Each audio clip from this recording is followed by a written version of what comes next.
Hi friends, ಎಲ್ಲರಿಗೂ ನಮಸ್ಕಾರ. ಬನ್ನಿ ಫ್ರೆಂಡ್ಸ್, ವಸುದೇವ ಕುಟುಂಬ ಸೀರಿಯಲ್ನ ಇವತ್ತಿನ ಸಂಚಿಕೆಯಲ್ಲಿ ಏನಾಗ್ತಿದೆ ಅಂತ ನೋಡ್ಕೊಬರೋಣ. ಅದಕ್ಕೆ ಮುಂಚೆ ಯಾರೆಲ್ಲ ನನ್ನ ವಿಡಿಯೋ ನೋಡ್ತಾ ಇದ್ದೀರಾ ಫ್ರೆಂಡ್ಸ್, ಅವರೆಲ್ಲ ಪ್ಲೀಸ್ ಪುಟ್ಟದೊಂದು ಲೈಕ್ ಮಾಡಿ, ಹಾಗೆ ಸಬ್ಸ್ಕ್ರೈಬ್ ಆಗೋದನ್ನು ಮರಿಬೇಡಿ. ಮೊದಲಿಗೆ ಇಲ್ಲಿ ಅಜಯ್ ಡ್ಯೂಟಿಗೆ ಹೊರಡ್ತಾ ಇರಬೇಕಾದ್ರೆ ತನ್ನಮ್ಮ ದುರ್ಗನಿಗೆ ಹೇಳ್ತಾ ಇರ್ತಾನೆ, ಅಮ್ಮ ಹುಷಾರು, ಟೈಮಿಗೆ ಕರೆಕ್ಟಾಗಿ ಟ್ಯಾಬ್ಲೆಟ್ ತಗೋ, ಹಾಗೆ ರೆಸ್ಟ್ ಮಾಡು, ತಿಂಡಿ ಎಲ್ಲ ತಿಂದು ಖುಷಿಯಾಗಿರು ಅಂತ ಹೇಳಿ ಹೊರಟೋಗ್ತಿರ್ಬೇಕಾದ್ರೆ ತನ್ನ ಮಗನ ಕಿವಿನ ಹಿಂಡಿ ಹೇಳ್ತಾ ಇರ್ತಾಳೆ, ಅಲ್ಲ ಕಣೋ, ನೀನು ಈ ಅಮ್ಮನ ನೋಡ್ಕೊಳ್ಳೋದು ಇದೇ ರೀತಿನ, 10 ದಿನದಲ್ಲಿ ವಾಪಸ್ ಬರ್ತೀನಿ ಅಂತ ಹೇಳಿ ಬಂದವನು ಎಷ್ಟು ದಿನ ಆಯಿತು ಇಲ್ಲೇ ಉಳ್ಕೊಂಡಿದೆಯಲ್ಲ, ಏನು ಅನ್ಕೋಬೇಕು, ಸರಿಯಾಗಿ ಕೆಲಸ ಮಾಡೋಕ್ಕಾಗಲ್ವಾ ಅಂತ ಬೈತಿರ್ಬೇಕಾದ್ರೆ, ಅಮ್ಮ ಪ್ಲೀಸ್ ನನ್ನ ಕಿವಿನ ಹಿಂಡೋದನ್ನು ಬಿಟ್ಬಿಡಮ್ಮ, ಸ್ವಂತ ಮಗನಿಗೆ ಯಾರಾದರೂ ಅಮ್ಮ ಆದವರು ಇಷ್ಟು ಟಾರ್ಚರ್ ಕೊಡ್ತಾರ ಅಂತ ಅಂದಾಗ, ಇನ್ನೇನೋ ಮಗನೇ 10 ದಿನದಲ್ಲಿ ಇವನ ಆಸ್ತಿ ಆಗಿ ದುಡ್ಡನ್ನೆಲ್ಲ ಕಬಳಿಸ್ಬಿಟ್ಟು ಬಂದು ಅಲ್ಲಿ ಮುಂಬೈಲಿ ಸಾಲ ಎಲ್ಲ ತೀರಿಸಿ ನೆಮ್ಮದಿಯಾಗಿ ಜೀವನ ಮಾಡೋಣ ಅಂತ ಹೇಳಿದವನು ಇನ್ನೂ ಬಂದಿಲ್ವಲ್ಲ, ಇನ್ನೇನು ಮಾಡೋಣ ಅಂತ ಅಂದಾಗ, ಸುಮ್ಮನೆ ಇರಮ್ಮ, ಅದೆಲ್ಲ ಆದಷ್ಟು ಸುಲಭವಾದ ಕೆಲಸ ಅಲ್ಲ ಕಣಮ್ಮ, ನಾನು ಸಿಕ್ಕಾಪಟ್ಟೆ ಟ್ರೈ ಮಾಡ್ತಿದ್ದೀನಿ, ಆದರೆ ಏನು ಮಾಡಲಿ, ಅದು ಆಗ್ತಾನೇ ಇಲ್ಲ ಕಣಮ್ಮ, ಮೊನ್ನೆ ಒಂದು ಕೆಲಸನ ಮಾಡ್ತಾಯಿದ್ದೆ, ಇನ್ನೇನು ಜಸ್ಟ್ ಮಿಸ್ ಆಗಿಬಿಡ್ತು, ಎಲ್ಲ ಈ ಬಾಬಿಯಿಂದ ಆಗಿತ್ತು, ಈ ಬಾಬಿ ಸಾಮಾನ್ಯದವ್ರಲ್ಲಮ್ಮ ಅಂತ ಅಂದಾಗ, ಏನು ಸ್ವಾತಿ ಬಗ್ಗೆ ಮಾತಾಡ್ತಿದ್ಯಾ, ನೋಡೋಕೆ ಅವಳು ಸೈಲೆಂಟ್ ಥರ ಇದ್ದಾಳಲ್ಲೋ ಅಂತ ಅಂದಾಗ, ನೀವು ಅಂದ್ಕೊಂಡಿರೋದೆಲ್ಲ ಸುಳ್ಳು, ಅವಳು ನೋಡೋಕೆ ಸೈಲೆಂಟ್ ಥರ ಇರ್ಬೋದು, ಆದರೆ ತುಂಬ ಡೇಂಜರು, ಮೊನ್ನೆ ಒಂದು ದುಡ್ಡು ಹೊಡೆಯೋಣ ಅಂತ ಸೈನ್ ಮಾಡಿಸ್ಕೊಳ್ಳೋಕ್ಕೆ ಚೇಂಬರ್ಗೆ ಹೋಗಿದ್ದೆ, ಇನ್ನೇನು ಜಸ್ಟ್ ಮಿಸ್ಸು, ವಂಶಿಬ್ರೋ ಸೈನ್ ಮಾಡ್ತಿದ್ದ ಅಷ್ಟೊತ್ತಿಗೆ ಕ್ಷಣದಲ್ಲಿ ನಾನು ತಪ್ಪಿಸ್ಕೊಬಿಟ್ಟೆ ಕಣಮ್ಮ, ಇಲ್ಲಾಂದರೆ ದೊಡ್ಡ ಅವನ ಥರನೇ ಮಾಡ್ತಾಯಿದ್ಲು ಅಂತ ಅಂದಾಗ, ಓಹೋ, ಹಾಗಾದರೆ ಅವಳಿಗೊಂದು ಗತಿ ಮಾಡಲೇಬೇಕು ಅಂತ ಅಂದಾಗ, ಹೌದು ಅಮ್ಮ, ಅವಳು ಅಜ್ಜಿ ತಾತನ ಪ್ರೀತಿಯ ಮೊಮ್ಮಗಳಾಗ್ಬಿಟ್ಟಿದ್ದಾಳೆ, ಅವಳನ್ನ ಈ ಮನೇಲೆಲ್ಲರೂ ತುಂಬ ಪ್ರೀತಿಯಿಂದ ನಂಬ್ತಾರೆ ಕಣಮ್ಮ, ಅಷ್ಟು ಸುಲಭವಾಗಿ ಅವಳನ್ನ ಯಾಮಾರ್ಸೋಕ್ಕಾಗಲ್ಲ ಅಂತ ಅಂದಾಗ, ನೀನು ತಲೆ ಕೆಡಿಸ್ಕೊಬೇಡ ಮಗನೇ, ಈ ದುರ್ಗ ಬಂದಾಯ್ತಲ್ಲ, ಪ್ರೀತಿ ಮೊಮ್ಮಗಳಾಗಿ ಇಲ್ಲಿ ಮೆರಿತಾ ಇದ್ದಾಳೆ, ನೋಡು ಯಾವ ರೀತಿ ಮಾಡ್ತೀನಿ, ಅವಳ ಬ್ಯಾಕ್ಗ್ರೌಂಡ್ ಏನಾದರೂ ಗೊತ್ತಿದ್ರೆ ಹೇಳು, ಅವಳಿಗೊಂದು ಗತಿ ಮಾಡ್ತೀನಿ, ಹಾಗೆ ಮೊದಲು ಅವಳು ನಂಬಿಕೆನ ಮುರಿಬೇಕು, ಆ ಕೆಲಸ ಮಾಡೋಣ ಅಂತ ಅಂದಾಗ, ಅಷ್ಟು ಸರಿಯಾಗಿ ನನಗೆ ಬ್ಯಾಕ್ಗ್ರೌಂಡ್ ಗೊತ್ತಿಲ್ಲಮ್ಮ ಅಂತ ಅಂದಾಗ, ಗೊತ್ತಿದ್ದರೆ ಚೆನ್ನಾಗಿರ್ತಿತ್ತು ಅಂತ ಯೋಚನೆ ಮಾಡ್ತಿರ್ಬೇಕಾದ್ರೆ ರಾಗಿಣಿ ಅಜಯ್ ಮೊಬೈಲಿಗೆ ನಿತಿನ್ ಮತ್ತು ಸ್ವಾತಿ ಫೋಟೋನ ಕಳಿಸ್ಬಿಡ್ತಾಳೆ. ಆಗ ಅವನಿಗೆ ಸಿಕ್ಕಾಪಟ್ಟೆ ಅದನ್ನು ನೋಡಿ ಶಾಕ್ ಆಗ್ತಿರುತ್ತೆ, ಏನಾಯಿತು ಮಗನೇ ಅಂತ ಅಂದಾಗ, ನಾವೇನು ಅಂದ್ಕೊಂಡಿದ್ವು ಅದು ಅಚ್ಚುಕಟ್ಟಾಗಿ ನಮ್ಮ ಇದಕ್ಕೆ ಬಂದು ಸಿಕ್ತು ನೋಡಮ್ಮ, ಇಲ್ಲೋಡು ಫೋಟೋನ ಅಂತ ಅಂದಾಗ, ಏನು ನಿತಿನ್ ಎಕ್ಸ್ ಲವರು, ಹಾಗಾದರೆ ವಂಶಿ ಕಸಿನ್ ನಿತಿನ್ ಅಂತ ಗೊತ್ತಿದ್ರು, ಇವನ ಜೊತೆ ಇವಳು ಅಫೇರ್ ಇಟ್ಕೊಂಡಿದ್ದಾಳಲ್ಲ, ಒಳ್ಳೇದಾಯಿತು ಬಿಡು, ಈ ಫೋಟೋನ ಇಟ್ಕೊಂಡು ಅವಳನ್ನ ಯಾವ ರೀತಿ ಆಟ ಆಡಿಸ್ತೀನಿ ನೋಡು, ಹಾಗೆ ಅಜ್ಜಿ ತಾತನ ಮನಸ್ಸಲ್ಲಿ ಯಾವ ರೀತಿ ಬೇಜಾರು ಮಾಡ್ತೀನಿ ಅಂತ ಅಂದಾಗ, ಹೌದಮ್ಮ, ಅವಳಿಗೆ ಸರಿಯಾಗಿ ಮಾಡಬೇಕು ಅಂತ ಹೇಳ್ಬೇಕಾದ್ರೆ, ಹೌದು ಮಗನೇ, ಈ ಸಿಕ್ಕಿರೋ ಅವಕಾಶನ ಬಿಡಬಾರ್ದು ಅಂತ ದುರ್ಗಾ ಹೇಳ್ತಿದ್ರೆ ಅಜಯ್ಗೆ ಸಿಕ್ಕಾಪಟ್ಟೆ ಖುಷಿ ಆಗ್ತಿರುತ್ತೆ. ಇನ್ನೊಂದು ಕಡೆ ಗೀತಾ ಮತ್ತು ಕುಮಾರ ದೊಡ್ಡ ಆಫೀಸಿಗೆ ಬರ್ತಾರೆ. ಬಂದಾಗ ರಿಸೆಪ್ಷನಿಸ್ಟ್ನಾಗ ಹೇಳ್ತಾ ಇರ್ತಾರೆ, MD ಸರ್ನ ಮೀಟ್ ಮಾಡಬೇಕು ಅಂತ ಅಂದಾಗ, ಅಪಾಯಿಂಟ್ಮೆಂಟ್ ಇದೆಯಾ ಮೇಡಮ್ ಅಂದಾಗ, ಹೌದು ಸರ್ ಇದೆ ಅಂತ ಅಂದಾಗ, ಸರಿ ಅಲ್ಲಿ ರೈಟ್ ಸೈಡ್ ಹೋಗಿ ಅಂತ ಅಂದಾಗ, ಮೇ ಕಮ್ಮಿ ಸರ್ ಅಂತ ಅಂದಾಗ, ಸರ್ ಬನ್ನಿ ಒಳಗಡೆ ಅಂತ ಅಂದ್ಬಿಟ್ಟು ಪ್ಲೀಸ್ ಸಿಡೋನ್ ಅಂತ ಅಂದಾಗ, ಥ್ಯಾಂಕ್ ಯು ಸರ್ ಅಂತ ಕೂತ್ಕೊಂಡಾಗ, what about yourself Geeta and Kumar ಅಂತ ಇಂಗ್ಲೀಷಲ್ಲಿ ಕೇಳ್ತಿರ್ಬೇಕಾದ್ರೆ ಇವನಿಗೆ ಸಿಕ್ಕಾಬಟ್ಟೆ ಟೆನ್ಷನ್ ಆಗ್ತಾ ಇರುತ್ತೆ. ಹಾಗೆ ನನಗಂತೂ ಸಿಕ್ಕಾಬಟ್ಟೆ ನಿಮ್ಮ ಫ್ಯಾಷನ್ ಶೋನಲ್ಲಿ ಧರಿಸಿದ ಡ್ರೆಸ್ಸು ಸಿಕ್ಕಾಬಟ್ಟೆ ಇಷ್ಟ ಆಯಿತು, ಅದ್ರ ಬಗ್ಗೆ ಏನಾದರೂ ಹೇಳಿ ಅಂತ ಅನ್ಬೇಕಾದ್ರೆ, ಮೀ ಆ್ಯಂಡ್ ಯು ಸಿಕ್ಕಾಬಟ್ಟೆ ಚೆನ್ನಾಗಿ ಸ್ಟಿಚ್ ಮಾಡ್ತೀವಿ, ಪರ್ಫೆಕ್ಟ್ ಸರ್, ಹಾಗೆ ಹೇಗೆ ಅಂತ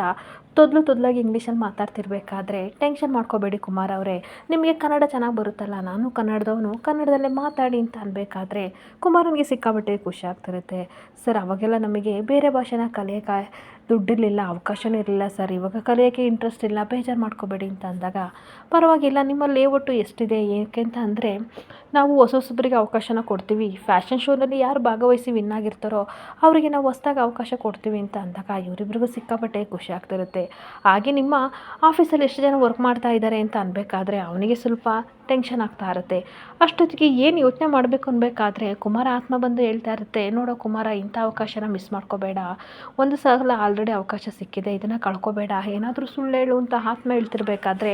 ಏನೋ ಒಂದು ಪ್ಲ್ಯಾನ್ ಮಾಡ್ತಾ ಇರ್ತಾನೆ. ಹಾಗೆ ಮೊದಲನೇ ಆತ್ಮ ಹೇಳ್ತಾ ಇರುತ್ತೆ, ಒಪ್ಕೊಳ್ಳೋ ಕುಮಾರ, ಇದು ಸಿಕ್ಕಿರೋ ಅವಕಾಶನ ಬಿಟ್ಕೋಬೇಡ, ನಿನ್ನ ಹತ್ರ 2 ಲೇಔಟ್ ಇದೆ, ಹಾಗೆ 25 ಜನ ಕೆಲಸ ಮಾಡ್ತಿದ್ರೆ ಅಂತ ಏನೋ ಒಂದು ಹೇಳಿ ಮ್ಯಾನೇಜ್ ಮಾಡು, ಇಂಥ ಅವಕಾಶನ ಮಿಸ್ ಮಾಡ್ಕೋಬೇಡ ಅಂತ ಅಂದಾಗ,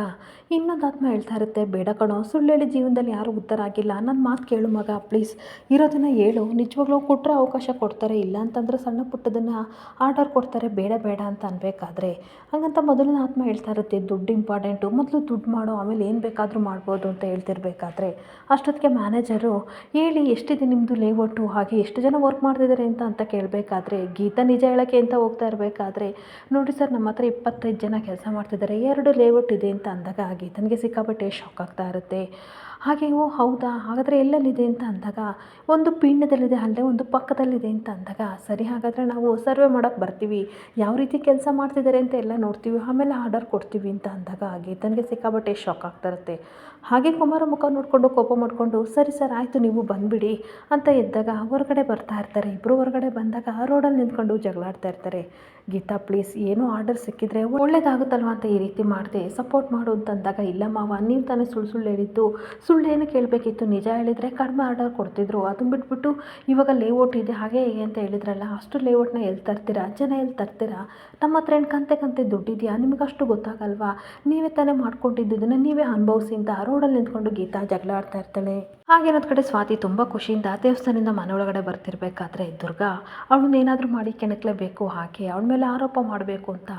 ಬಾಕ್ಲ ಎದುರುಗಡೆ ಕೂತಿರ್ತಾಳೆ. ಬಂದ ತಕ್ಷಣ ಎಲ್ಲಮ್ಮ ಹೋಗಿದ್ದೆ ಸ್ವಾತಿ ಅಂತ ಅಂದಾಗ ನಾನು ದೇವಸ್ಥಾನಕ್ಕೆ ಹೋಗಿದ್ದೆ ಅಂತ ಅನ್ಬೇಕಾದ್ರೆ ಏನಕ್ಕೆ ಹೋಗಿದ್ದೆ ಅಂತ ಅಂದಾಗ ಏನಿಲ್ಲ ಒಂದು ವಿಶೇಷ ಪೂಜೆ ಮಾಡಿಸ್ಬೇಕಿತ್ತು ಅದಕ್ಕೆ ಹೋಗಿದ್ದೆ ಅಂದಾಗ ಅಂಥ ವಿಶೇಷ ಏನಮ್ಮ ಅಂತ ಅಂದಾಗ ಅಕ್ಕಪ್ಪವನ ಹೆಸರಲ್ಲಿ ಪೂಜೆ ಮಾಡಿಸ್ಬೇಕಿತ್ತು ಅದಕ್ಕೆ ಹೋಗಿದ್ದೆ ಅತ್ತೆ ಅಂತ ಖುಷಿಯಿಂದ ಒಳಗಡೆ ಹೋಗ್ತಾ ಇರಬೇಕಾದ್ರೆ ಅಲ್ಲ ಪೂಜೆ ಮಾಡ್ಸೋಕೆ ಹೋಗಿದ್ದೆ ಅಥವಾ ಯಾರನ್ನಾದರೂ ಮೀಟ್ ಮಾಡೋಕ್ಕೆ ಹೋಗಿದ್ದೆ ಅಂತ ಅಂದಾಗ ಸ್ವಾತಿಗೆ ಸಿಕ್ಕಾಬಟ್ಟೆ ಶಾಕ್ ಆಗ್ತಾ ಇರುತ್ತೆ. ಹಾಗೆ ಮತ್ತೆ ದುರ್ಗಾ ಹೇಳ್ತಾ ಇರ್ತಾಳೆ ಏನಕ್ಕಮ್ಮ ಶಾಕಾಗಿ ನಿಂತ್ಕೊಂಡಿದ್ದೆ, ನಿಜವಾಗ್ಲೂ ದೇವಸ್ಥಾನಕ್ಕೆ ಹೋಗಿದ್ದು ಅಥವಾ ಯಾರನ್ನಾದರೂ ಮೀಟ್ ಮಾಡೋಕ್ಕೆ ಹೋಗಿದ್ದೆ ಅಂತ ಅಂದಾಗ ಇಲ್ಲ ತಾನೇ ನಾನು ಹೇಳ್ತಾ ಇರೋದೆಲ್ಲ ನಿಜ, ದೇವಸ್ಥಾನಕ್ಕೆ ಹೋಗಿದ್ದೆ ಅಂತ ಅಂದಾಗ ಅಷ್ಟೊತ್ತಿಗೆ ಅಜ್ಜಿ ತಾತ ಅಜ್ಜಿ ಎಲ್ಲ ಬರ್ತಾರೆ. ಅಜ್ಜಿ ಹೇಳ್ತಾ ಇರ್ತಾರೆ ಹೋಗ್ಲಿ ಬಿಡು ಸುಸ್ತಾಗಿದೆ ಹೇಳಿ ದೇವಸ್ಥಾನದಿಂದ ಬಂದು ರೆಸ್ಟ್ ಮಾಡಿ ಹೋಗಮ್ಮ ಅಂತ ಅಂದಾಗ ನಿಂತ್ಕೋ ಸ್ವಾತಿ ಒಂದು ನಿಮಿಷ, ನಿಜ ಏನು ಅಂತ ಹೇಳು, ಇದು ನನ್ನ ವಂಶೀಯ ಸಂಸಾರ, ಸೊ ಇದರಲ್ಲಿ ಯಾವುದೇ ರೀತಿಯ ಅನುಮಾನ ಇರಬಾರ್ದು, ನೀನು ಎಲ್ಲೋಗಿದ್ದೆ ಅಂತ ನಿಜ ಹೇಳಮ್ಮ ಅಂತ ಅಂದಾಗ ಸ್ವಾತಿಗೆ ಮತ್ತಷ್ಟು ಶಾಕ್ ಆಗ್ತಾ ಇರುತ್ತೆ. ಹಾಗೆ ಸ್ವಾತಿ ಮನಸ್ಸಲ್ಲಿ ಯೋಚನೆ ಮಾಡ್ತಾ ಇರ್ತಾಳೆ, ಅಲ್ಲ ವಿಷಯ ಏನು, ಯಾಕೆ ಇವರು ಈ ರೀತಿ ಕೂಗಾಡ್ತಿದ್ದಾರೆ ಅಂತ ಅಂದ್ಬಿಟ್ಟು ಅತ್ತೆ ಏನಾಗಿದೆ ನಿಮಗೆ, ಏನಕ್ಕೆ ನನ್ನ ಮೇಲೆ ಕೋಪ ಮಾಡ್ಕೊಂಡಿದ್ದೀರಾ ಅಂತ ಅಂದಾಗ ಬಾಯಲ್ಲಿ ಹೇಳೋದೊಂದು ಮಾಡೋದೊಂದು, ಕೋಪ ಬರ್ದಲೇ ಇರುತ್ತಾ, ನೀನು ಎಂಥ ಕೆಲಸ ಮಾಡಿದೆ ಹೇಳು ಅಂತ ಅಂದಾಗ ಅವಳಿಗೆ ಮತ್ತಷ್ಟು ಶಾಕ್ ಆಗ್ತಾ ಇರುತ್ತೆ. ಹಾಗೆ ಅಷ್ಟೊತ್ತಿಗೆ ವಂಶಿ ಬರ್ತಿರ್ಬೇಕಾದ್ರೆ ಏನು ಎಲ್ಲ ಸೀರಿಯಸ್ ಆಗಿ ನಿಂತಿದ್ದೀರಾ ಅಂತ ಅಂದಾಗ ಸದ್ಯ ನೀನು ಬಂದಲ್ಲ ನಿನಗೋಸ್ಕರನೇ ಕಾಯ್ತಾ ಇದ್ವಿ ಅಂದಾಗ ಏನಕ್ಕೆಲ್ಲ ಸೀರಿಯಸ್ ಆಗಿದ್ದೀರಾ ಅಂತ ಕೇಳ್ತಿರ್ಬೇಕಾದ್ರೆ ಒಂದು ಇಂಪಾರ್ಟೆಂಟ್ ವಿಷಯ ಇದೆ, ಸೀರಿಯಸ್ ಆಗಿರೋ ಮ್ಯಾಟ್ರು ಅದನ್ನು ಹೇಳ್ಬೇಕು ಬ್ರೋ ಅಂತ ಅನ್ಬೇಕಾದ್ರೆ ಅಷ್ಟೊತ್ತಿಗೆ ದುರ್ಗಾ ಹೇಳ್ತಾ ಇರ್ತಾಳೆ ನೋಡು ಪಾಪ ನೀನು ಆಫೀಸ್ ಟೆನ್ಷನಲ್ಲಿ ಇರ್ತೀಯ, ಹಾಗೆ ನೀನು ಆಫೀಸಿಗೆ ಹೋದ ತಕ್ಷಣ ನಿನ್ನ ಹೆಂಡತಿ ಸ್ವಾತಿ ಏನು ಮಾಡ್ದಲೆ ಗೊತ್ತಾ, ದೇವಸ್ಥಾನದ ನೆಪದಲ್ಲಿ ಹೋಗಿ ಬೇರೆ ಯಾರನ್ನೋ ಮೀಟ್ ಮಾಡ್ಕೊ ಬಂದಿದ್ದಾಳೆ ಅಂತ ಅಂದಾಗ ಅವಳಿಗೆ ಮತ್ತಷ್ಟು ಶಾಕ್ ಆಗ್ತಾ ಇರುತ್ತೆ. ಹಾಗೆ ದುರ್ಗಾ ಮತ್ತೆ ಹೇಳ್ತಾ ಇರ್ತಾಳೆ ನೋಡು ವಂಶಿ ಮದುವೆಗೆ ಮುಂಚೆ ಹುಡುಗಿಗಾಗಲಿ ಹುಡುಗಾಗಲಿ ಬಾಯ್ ಫ್ರೆಂಡು ಗರ್ಲ್ ಫ್ರೆಂಡು ಯಾರಾದರೂ ಇರ್ಬೋದು, ಅದನ್ನು ಲೋಕ ಒಪ್ಪುತ್ತೆ, ಆದರೆ ಮದುವೆ ಆದಮೇಲೆ ತನ್ನ ಗಂಡನೇ ಸರ್ವಸ್ವ ಅಂತ ಅಂದ್ಕೊಂಡು ಜೀವನ ಮಾಡಬೇಕು, ಅದನ್ನು ಬಿಟ್ಟು ಬೇರೆ ಯಾರನ್ನೋ ಮೀಟ್ ಮಾಡ್ಕೊ ಬಂದರೆ ಲೋಕ ಒಪ್ಪಲ್ಲ, ಇವಳು ಹಾಗೆ ಬೇರೆ ಯಾವುದೋ ಹುಡುಗನ ಮೀಟ್ ಮಾಡ್ಕೊ ಬಂದಾಳೆ ಅಂತ ಅಂದಾಗ ವಂಶಿಗೆ ಸಿಕ್ಕಾಪಟ್ಟೆ ಕೋಪ ಬರ್ತಾ ಇರುತ್ತೆ. ಹಾಗೆ ಮತ್ತೆ ಅಷ್ಟಕ್ಕೆ ಇವಳು ಯಾವ ಹುಡುಗನ ಮೀಟ್ ಮಾಡ್ಕೊ ಬಂದಿದ್ದಾಳೆ ಅಂತ ನಿಮಗೆಲ್ಲ ಕ್ಯೂರಿಯಾಸಿಟಿ ಇದೆ ಅಲ್ವಾ, ಅದನ್ನು ನಾನು ಹೇಳ್ತೀನಿ, ಇವಳು ದೇವಸ್ಥಾನಕ್ಕೆ ಹೋಗಿ ನಿತಿನ ಮೀಟ್ ಮಾಡ್ಕೊ ಬಂದಿದ್ದಾಳೆ ಅಂತ ಅಂದಾಗ ಅಜ್ಜಿ ತಾತನಿಗೆ ಸಿಕ್ಕಾಪಟ್ಟೆ ಕೋಪ ಬರ್ತಾ ಇರುತ್ತೆ. ಅಜಯ್ಗೆ ಮಾತ್ರ ಸಿಕ್ಕಾಪಟ್ಟೆ ಖುಷಿ ಆಗ್ತಾ ಇರಬೇಕಾದ್ರೆ ಸ್ವಾತಿ ವಾದ ಮಾಡ್ತಾ ಇರ್ತಾಳೆ, ನಿಜವಾಗ್ಲೂ ನೋಡು ವಂಶಿ ಅವರೇ ನಾನು ದೇವಸ್ಥಾನಕ್ಕೆ ಅಕ್ಕ ಭಾವನ ಹೆಸರಲ್ಲಿ ಪೂಜೆ ಮಾಡ್ಸೋಕ್ಕೆ ಹೋಗಿದ್ದೆ, ಅದನ್ನು ಬಿಟ್ಟು ನಿತಿನ್ ಮೀಟ್ ಮಾಡೋಕ್ಕೆ ಹೋಗಿರಲಿಲ್ಲ, ಆಕಸ್ಮಿಕವಾಗಿ ಅವ್ರು ನನಗೆ ಅಲ್ಲಿ ಸಿಕ್ಕಿದ್ರು ಅಂತ ಅಂದಾಗ ಮುಚ್ಚು ಸ್ವಾತಿ ಎಷ್ಟಂತ ಸುಳ್ಳು ಹೇಳ್ತೀಯಾ, ಅಲ್ಲ ನಿತಿನ್ ಹೋಗೋ ದೇವಸ್ಥಾನಕ್ಕೆ ನೀನು ಹೋಗ್ಬೇಕಿತ್ತಾ, ಬೆಂಗಳೂರಲ್ಲಿ ಇಷ್ಟೆಲ್ಲ ದೇವಸ್ಥಾನ ಇದೆ ಬೇರೆ ಕಡೆ ಹೋಗ್ಬೋದಿತ್ತಲ್ವಾ ಅಂತ ದುರ್ಗಾ ಬೈತಾ ಇರ್ತಾಳೆ. ಈ ಅಜ್ಜಿ ಹೇಳ್ತಾ ಇರ್ತಾರೆ ನೋಡು ದುರ್ಗಾ ಚಿಕ್ಕ ವಿಷಯನ ದೊಡ್ಡದು ಮಾಡಬೇಡ, ಬಿಟ್ಟಾಕು ಇದೆಲ್ಲ ಒಂದು ಮ್ಯಾಟ್ರ್ ಅಂತ ಅಂದಾಗ ಸುಮ್ಮನೆ ರಜಿ ನಿಮಗೆ ವಿಷಯ ಗೊತ್ತಿಲ್ಲ ಸತ್ಯ ಏನು ಅಂತ ಬಾಯ್ ಬಿಡ್ತಾಳೆ ಸ್ವಾತಿ ಅಂತ ಅಂದ್ಬಿಟ್ಟು ನಿಜ ಹೇಳಮ್ಮ ಅಂತ ಅಂದಾಗ ನೋಡಿ ಅತ್ತೆ ಸುಮ್ಮನೆ ನನ್ನ ಮೇಲೆ ಅಪರಾಧನ ಮಾಡ್ತಾ ಇದ್ದೀರಾ, ನಾನು ಹೇಳ್ತಿರೋದೆಲ್ಲ ನಿಜ, ನೀವೇನೇನೋ ನನ್ನನ್ನು ತಪ್ಪಾಗಿ ತಿಳ್ಕೊಂಡಿದ್ದೀರಾ ಅಂತ ಅಂದಾಗ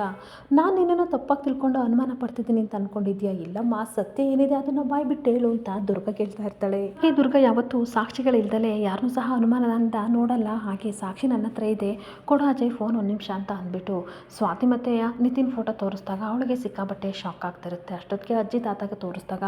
ಅವ್ರಿಗೂ ಸಿಕ್ಕಾಬಟ್ಟೆ ಬೇಜಾರಾಗ್ತಿರುತ್ತೆ. ಇನ್ನೊಂದು ಕಡೆ ವಂಶಿಗೆ ತೋರಿಸಿದ್ರೆ ಅವನು ಏನು ಮಾತಾಡದೆ ಸೈಲೆಂಟಾಗಿ ನಿಂತಿದ್ರೆ ಸ್ವಾತಿಗೆ ಸಿಕ್ಕಾಬಟ್ಟೆ ಟೆನ್ಷನ್ ಆಗ್ತಾ ಇರುತ್ತೆ. ಅಷ್ಟೊತ್ತಿಗೆ ಅಜಯ್ ಮತ್ತೆ ಹೇಳ್ತಾ ಇರ್ತಾನೆ ನೋಡು ವಂಶಿಬ್ರು ನಿಮ್ಮ ಮತ್ತು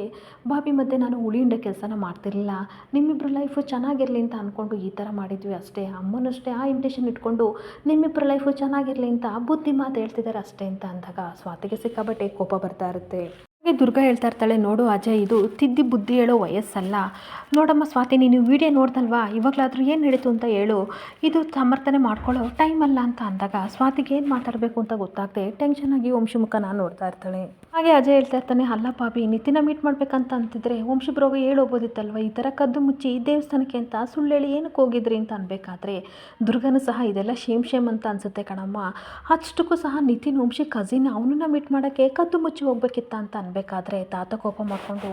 ದುರ್ಗಾ ಒಂದು ನಿಮಿಷ ಸುಮ್ಮನೆ ಇರ್ತೀಯ, ಸುಮ್ಮನೆ ಅವಳನ್ನ ಬೈಬೇಡ ಅಂತ ಬೈತಾ ಇರ್ತಾರೆ. ಹಾಗೆ ಅಜ್ಜಿ ಹೇಳ್ತಾ ಇರ್ತಾರೆ, ಸ್ವಾತಿ ನೀನು ಈ ರೀತಿ ಸೈಲೆಂಟಾಗಿ ನಿಂತಿದ್ರೆ ತಪ್ಪು ಅಭಿಪ್ರಾಯ ಬರುತ್ತೆ ನಿನ್ನ ಮೇಲೆ, ದಯವಿಟ್ಟು ಅಲ್ಲಿ ಏನು ನಡೀತು ಅಂತ ಹೇಳಮ್ಮ ಅಂದಾಗ,